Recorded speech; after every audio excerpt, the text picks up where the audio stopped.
my name is Beth and I'm the Children's Publicity Manager at Faber.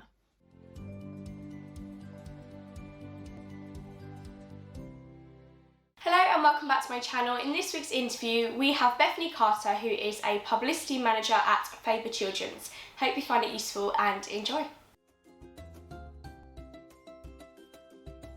So a motto I live by is that if you don't absolutely love a piece of clothing when you first see it, or when you first try it on, or when you're in the shop, then you just won't love it further down the line, and you definitely won't wear it. I think this every single time I go shopping, and I think it's also quite relevant when it comes to for example, when editors send acquisitions round for the team to consider, which is something that happens quite a lot in our children's team because we're so small. If it doesn't pull you in, if you don't love it, then, and if you're not desperate to read the whole thing, then you know it's not for you. So I'm the only publicist on the children's team, but work very closely with the children's marketing manager to deliver our campaigns. As there's only two of us working on the children's list, there's a lot of crossover in terms of what we do, such as social media, newsletters, announcements, and things like that. In a nutshell, it's my job to get press coverage for our books and our authors.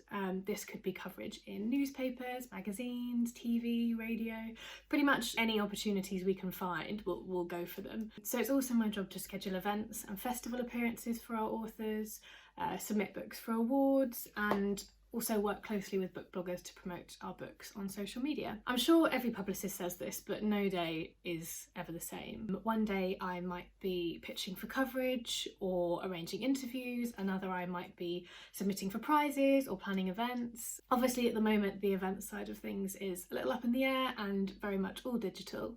In a normal world I could be going on tour with authors or accompanying them to festivals. It can be pretty hectic, but there's never a dull moment in publicity, which is why I enjoy it so much. One of the things I absolutely love about working in publicity is the opportunity to work closely with incredible authors and illustrators.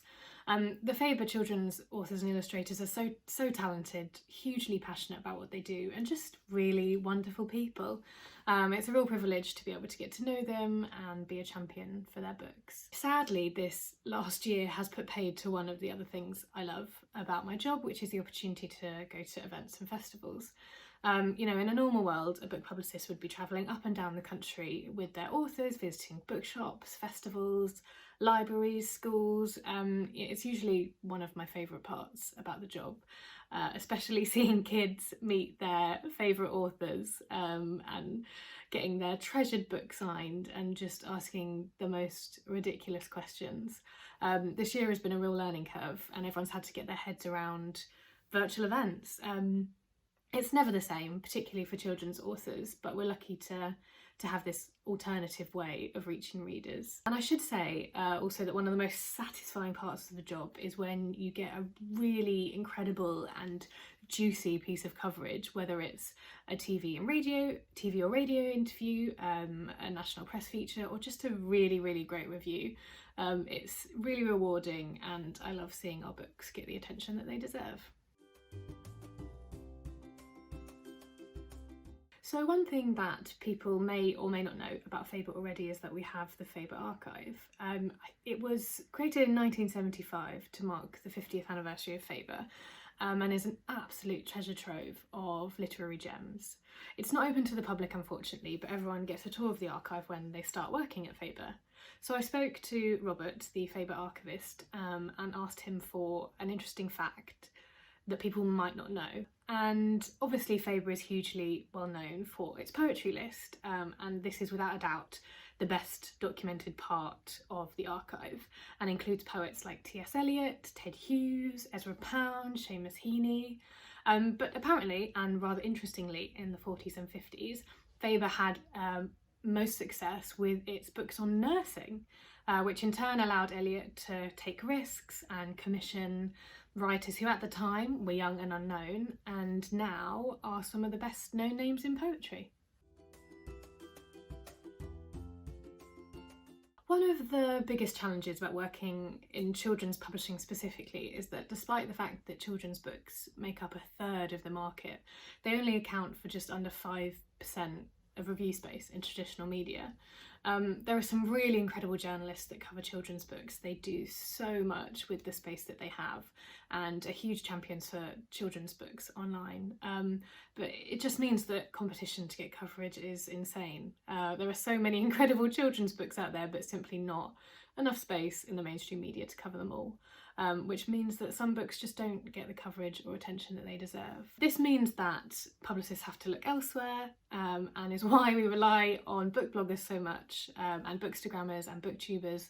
They play such an important role in the industry, and I'm not sure what we'd do without them. Their passion and enthusiasm for children's books is so amazing to see, and they're always such a delight to work with, so thank you. This is a really interesting question actually, because I've seen quite a few people head in very different directions. The obvious career path is from publicity assistant all the way up to publicity director, and it can get a little complicated in between because some publishers use different terms like press officer or publicity executive for what I think are quite similar roles and levels. Another route that some publicists take is the move into freelance, so joining a PR agency or setting up their own. A lot of publishers hire freelance publicists for lots of different reasons, so if you like variety, then that can be a fantastic route to take. And lastly, I've seen some book publicists move into completely different industries where salaries can often be higher, like medical or finance PR, so there's not one straight route, I think, in the world of book publicity. So one of the first books recommended to me when I started working in publishing was A Little Life by Hanya Yanagihara. It's an incredible, epic, powerful and really profound novel about these 4 young men living in New York. Do brace yourselves, because this is by no means a cheery recommendation, and I say this speaking from the experience of someone who literally sobbed whilst reading this on the train. It's a brilliant novel, and if you're in the right kind of mindset, then do add it to your list. It's the kind of book that really stays with you long after you finish reading it. Hope you found that useful and learn about what a publicity manager might be doing in the book publishing industry.